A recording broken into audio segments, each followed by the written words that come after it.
चाहूँगा मनोहर पटेल साहब आपको, वैसे बिना नाम लिए मैं कह सकता हूँ कि कुछ लोग ऐसे भी हैं जो शादी तो कर लेते हैं, पर साथ में रहते ही नहीं हैं।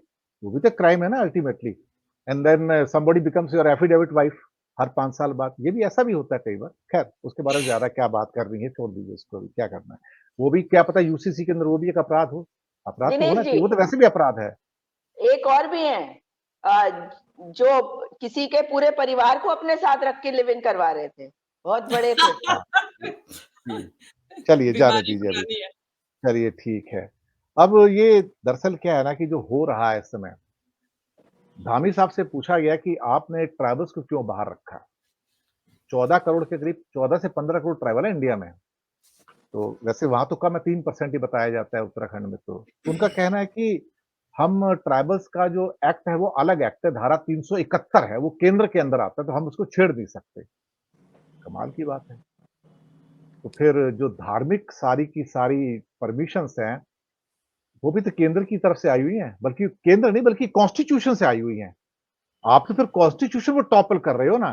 कॉन्स्टिट्यूशन को अमेंड कर रहे हो एक किस्म से, उसके कुछ हिस्सों का अमेंड कर रहे हो। उनकी गोद लेने का, उनका विरासत का, उनकी शादी का, विवाह का और फिर आप जब कहते हो कि लिव इन में तो हमने बात की है, जैसे 1 साल तक आप डाइवोर्स फाइल नहीं कर सकते। भाई मैं तो शादी के अगले दिन डाइवोर्स फाइल कर सकता हूँ भाई, इसे किसने कहा? आजकल लोग फाइल करते हैं। लोग कहते हैं शादी गलत हो गई भई, अगले दिन ही कुछ लफड़ा हो गया, लड़की अपने घर वापस आती, मैं इस लड़के के साथ नहीं रहूँगी। तो फिर सेटलमेंट भी हो जाता है, कोर्ट में चले जाते हैं, कोर्ट में जाके फाइल कर देते हैं, वहाँ तो कोई लिमिट है नहीं। अब ये आपके ऊपर रहेगा कि आप 1 साल बाद फाइल करोगे उसके बाद जाके। तो कुछ जो चीज़ें ऑलरेडी जो सेंट्रल एक्ट्स के द्वारा आई हुई हैं आज की डेट में, ये यूसीसी उसको पलटने जा रहा है एक्चुअली देखा जाए तो। अगर गवर्नर साहब जो हैं वो तो आँखें बंद करके साइन कर देंगे, मैं आपको यकीन से कह सकता हूँ। और अगर ये बिल राष्ट्रपति के पास ही भेजा जाता है, तो मैं आपको यकीन से कह सकता हूँ कि राष्ट्रपति जी भी इसके ऊपर आँखें बंद करके साइन कर देंगी। मैं आपको यकीन से कह सकता हूँ। दूसरी बात, आप कहोगे सुप्रीम कोर्ट में चले जाओ और सुप्रीम कोर्ट फैसला देगा। मैं सुप्रीम कोर्ट का फैसला आपको बता देता हूँ साहब। सुप्रीम कोर्ट उस पे फैसला नहीं देगा, 5 साल तक बैठा रहेगा आराम से और 5 साल तक ये एक्ट लागू रहेगा मैं आपको बताऊँ। सुप्रीम कोर्ट की एक नई तरीके है कि उसको बैठे रहो। इलेक्टोरल बॉन्ड्स बैठे हुए ना आराम से सर, फैसला दिया क्या आज तक? नहीं ना। जितने इंपॉर्टेंट इश्यू हो सकते थे, जो मोदी जी के खिलाफ जा सकते हैं, उस पे सुप्रीम कोर्ट फैसला ही नहीं देता है मैं आपको बताऊं, बैठा रहता है, बैठा रहता है। यहां भी सुप्रीम कोर्ट बैठा रहेगा, कोई फैसला नहीं देगा। पूरे परिदृश्य पे आपकी टिप्पणी पटेल साहब। गुजरात में आप क्या भी लागू होने जा रहा है, असम और गुजरात तो पहले आगे रहते हैं इस मामले में और आपके भी ट्राइबल्स बहुत सारे हैं। नमस्ते सभी पैनलिस्ट को मेरा प्रणाम। दिनेश भाई, आपने जो बात रखी है हमारे सामने, इसमें मैं मीनू जी की बात को एक कोट करके मैं मेरी बात आगे शुरू करूं। आज्ञा पालक पालक समाज का निर्माण होने जा रहा है, आज्ञा पालक समाज। और अमित शाह जी का शब्दों में कहूँ तो एक क्रोनोलॉजी उसकी है। ये जो पार्लियामेंट में खड़े होकर बोलते हैं कि एक क्रोनोलॉजी, ये क्रोनोलॉजी क्या है? क्रोनोलॉजी सिर्फ ने सिर्फ यही है कि भारतीय जनता पार्टी की प्राइम मिनिस्टर की गद्दी है, इसके सिवा कुछ नहीं है। आजकल हमारे सामने कई बातें ऐसी आती है कि इसमें देश की इंटीग्रिटी, देश की यूनिटी, देश को सार्वभौमत्व वगैरह वगैरह आवाज शब्दों, ये शब्दों हमारे सामने आते हैं, हमारे कान पे पड़ते हैं, लेकिन इसकी इम्प्लीमेंटेशन जमीन स्थल पर कुछ नहीं है। एक देश एक संविधान, एक देश एक चुनाव वगैरह वगैरह वर्णानुप्रास शब्दों हमारे कान में कई बार आ चुके हैं। इसकी इम्प्लीमेंटेशन और इसकी परिस्थिति और इसका फलश्रुति क्या होगी ये आप सबको पता है। मैं आपको अच्छी तरह से बताऊं कि यूनिफॉर्मालिटी की इतनी चर्चा हो रही है, हम भूल जाते हैं, हम नहीं लेकिन हमारे कई लोग और हमें कहीं मीडिया वगैरह के जो स्ट्रीम लाइन पे बैठे हैं ये सब लोग, के देश की विविधता का और विभिन्नता का ये देश है। ये लोगों का धर्म अलग है लेकिन लोगों का अलग अलग राज्य में एक रहते हैं। चाहे धर्म अलग अलग है लेकिन राज्य एक है, अलग अलग है।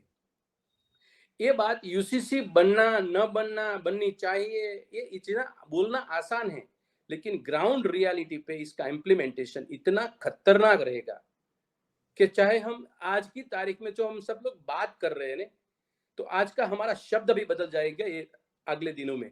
ऐसी खतरनाक चाल चल रही है हमारे देश के पर। आज ये बात बता रहे हैं लोग, हमारे सामने आते हैं कहीं न कहीं कि देश में इतना प्रोपेगेंडा चल रहा है, कानून के मामले में देश को कंफ्यूज हो रहा है और कंफ्यूज कर रहे हैं लोग। सत्ता में लोग बैठे हैं वो ही कंफ्यूज कर रहे हैं और हमारे पास रियलिटी के एक बड़ा पर्दा है हमारे सामने, तो हमारे पास रियलिटी भी नहीं आती। इतनी परिस्थिति मीडिया स्ट्रीमलाइन ये ओवररूल कर गई। एक देश एक संविधान बोलने में अच्छा नारा है, मैं भी बोलता हूं, आप सभी लोग बोलेंगे, लेकिन एक देश में इससे देश मजबूत होगा, नेशनल इंटीग्रिटी बढ़ेगी ये शब्द बोलने से। अमेरिका जैसा 50 राज्यों में बांटा हुआ स्टेट है, कंट्री है, इसमें 50 स्टेट के अंदर अलग अलग संविधान है, अलग अलग लॉ है, अलग अलग कायदा वगैरह वगैरह है। क्या है अमेरिका का कमजोर हो गया? अमेरिका, इसकी नेशनल इंटीग्रिटी नहीं है आज, इसकी यूनिटी नहीं है आज। संविधान और लॉ अगर यूनिटी बढ़ सकती है तो मैं बोलता हूं कि कर दो खत्म सब और एक कोर्ट नीचे ला दो। जो देश की आन बान ने शान बढ़ती है, हमारे पिछड़े, हमारे माइनॉरिटी, हमारे एससी एसटी ओबीसी का भविष्य निकलता है जब कोई भी कायदा में, कोई भी कानून में, तो मैं समझता हूं सभी एक कर दो। ये होगा? नहीं होगा। ये रेवेन्यू कोड, ये लैंड कोड, ये सभी को पता नहीं है। ये एक स्ट्रीमलाइन में आएंगे तब इसका क्या होगा?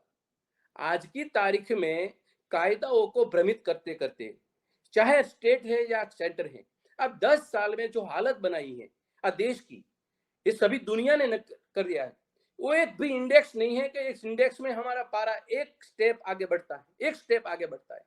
दिनेश भाई, आप जितनी डिबेट करते हैं, जितनी चर्चा करते हैं, जितनी बात रखते हैं, इतने इतने बड़े बड़े विद्वान लोग जो बात करते हैं, ये बात चालू रखनी चाहिए, क्योंकि हमारे पास इससे विचार का भ्रमित करने, विचार को प्रज्वलित करने का सिवाय कोई आसरा नहीं बचेगा। अगले दिन में कोई आसरा नहीं बचेगा। मैं एक बात आपको यह बता दूं, इक्वालिटी इक्वालिटी इक्वालिटी इक्वालिटी का शब्द ये लोग इतने प्रयोग करते हैं। इक्वालिटी मैन और वुमन, ये होनी चाहिए। मैन और वुमन के बिटवीन इक्वालिटी है? नहीं है। आज दो कम्युनिटी में इक्वालिटी है? नहीं है। एक पर्सन के पास पूरी अब्जों की संपत्ति इसके चरणों में है, इक्वालिटी है? नहीं है। ये सब इक्वालिटी, ये सबकी हमारे फादर वालेस, स्पेनिश, आप सभी ने नाम सुना होगा। फादर वालेस ने गुजरात की भूमि को गुजराती तरीके इसने आइडेंटिफिकेशन दिया था। फादर वालेस किसी के घर पे गए, 10 साल का लड़का वहां पे था। वो लड़का और ये परिवार ये भारत छोड़ के दूसरे देश में जा रहे थे, देश छोड़ के। तभी फादर वालेस ने, ये लड़का ने पूछा कि क्यों आनंद में इतने में? नहीं, बस हम देश छोड़ रहे हैं। तो देश छोड़ रहे हैं तो उसका आनंद है? तो कि हाँ, मेरे को आनंद है।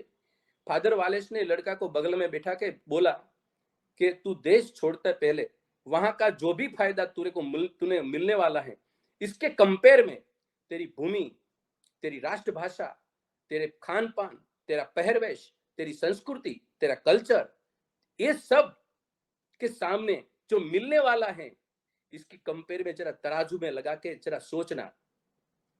आज की तारीख में हमको जो मिलने वाला है ना, इसके कंपेयर में हमने गंवाने की चीज जो हमारे सामने आ गई है, हम सब गंवा रहे हैं। हम सब गंवा रहे हैं। जो कहीं चीजें हम परंपरागत रीते हमारे पास थे, वो भी हम गंवा रहे हैं।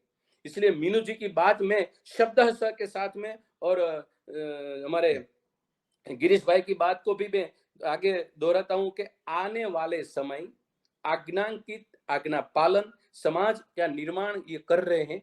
हमारी जिम्मेदारी ये है कि हम सब लोग ये विचार को प्रज्वलित करें और ये अच्छी बात सभी लोगों के सामने पहुंचाए, क्योंकि आज की तारीख में कायदा कानून, जीएसटी कैसे लाए, नोटबंदी कैसे लाए, किसी ने पूछा नहीं है। 3 काला कानून कृषि का कैसे लाए, किसी को बहस नहीं, किसी चर्चा नहीं। हिंदू लॉ जब लाए थे तब सभी लोगों के साथ एक डिबेट लार्ज स्केल में हुई थी। हिंदू लॉ कोड लाए थे तभी एक निष्णांत की कमेटी बनी थी। आज की तारीख में ये सब होने वाला का संभव है? आपके सबको विश्वास है कि ये सब बनेगा? दिनेश भाई, मेरी बात खत्म करने पहले, कॉर्पोरेट में जो पॉलिसी है, 2 देश के कॉर्पोरेट जब बिजनेस करते हैं तो ये 2 बिजनेस वाले करोड़ों रुपए के बिजनेस करते हैं। इसकी चर्चा करते करते फिनिश करते, इसका कोई भी प्रॉब्लम है उसका भी कानून हमारे पास नहीं है। ये अपनी तरफ से एडमिटिस करते हैं, ये लोग सॉर्ट आउट करते हैं। ये सब जी। सिचुएशन के लिए हमारी की नजर रहनी चाहिए। ये सब बाल विवाह है, 94% बाल विवाह हिंदुओं में है। 94% जो भी बाल विवाह होता है इसमें 94%।